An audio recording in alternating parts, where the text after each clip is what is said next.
गोर लगै छी। हम चमचम मैथिली गीत में अहाँ सबके स्वागत करै छी। आई एगो हम बहुत सुंदर विवाह के गीत कहै छी। राम सीता के जे जोड़ी बनल छन, आई हम से गीत कहै छी। त अहाँ सब ई गीत जरूर सुनब, देखब, और यदि कनियो नीक लागे त हमर चैनल के सब्सक्राइब, वीडियो के लाइक जरूर कर देबै। जेहने किशोरी मोरी तेहने किशोर है, जेहने किशोरी मोरी तेहने किशोर है, विधना लगाओल जोरी, विधना लगाओल जोरी, केहन बेजोर है, विधना लगाओल जोरी, केहन बेजोर है।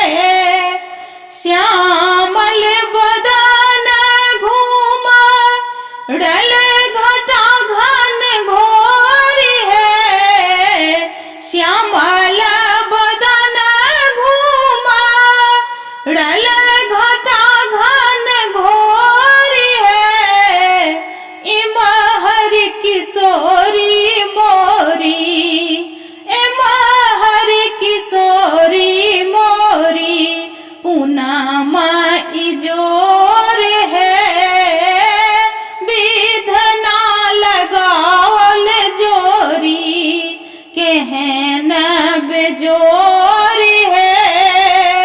जिन काल जोगी मुनि केला निजोग है, जिन काल जोगी मुनि केला निजोग है, से मोर पाहुन श्री, से मोर पाहुन श्री राम चित चोर है, विधना लगाओल जोड़ी, केहन बेजोड़ है।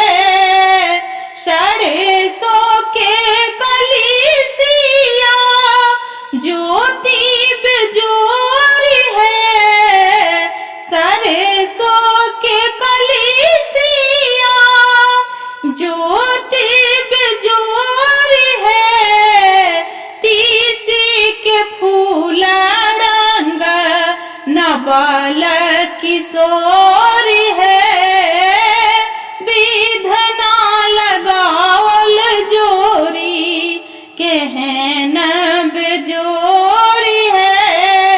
जिनका के पाबी भेल धन भाग मोर है, जिनका के पाबी भेल धन भाग्य मोर है, सरसा स्नेहा बाट, सरसा स्नेहा बाट, रेशम कडोर